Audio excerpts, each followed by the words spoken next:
edhe në lexim të parë ne kemi dhënë vërejtjet tona për këtë ligj.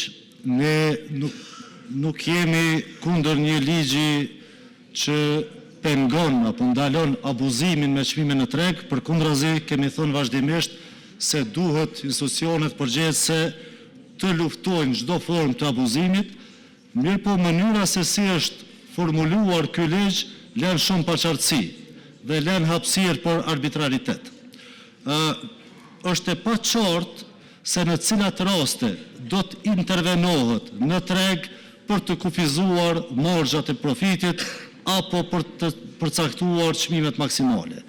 Ajo që është lënë në ligj thuhet që ligji do të aktivizohet në rastet kur ka rritje të paarsyeshme dhe të menjëhershme të çmimeve.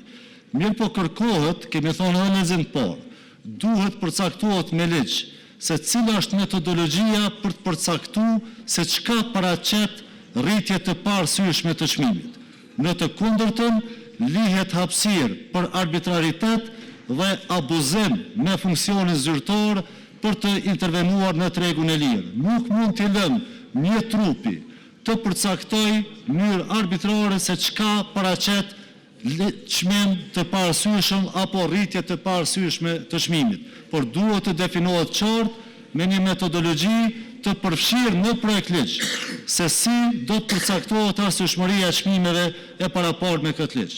Dhe tjetër është që ky ligj parasheh një bord, por që nuk mund të jetë bord i pavarur duke qenë se parashihet të përzgjedhet nga qeveria dhe vetëm të miratohet në kuvend.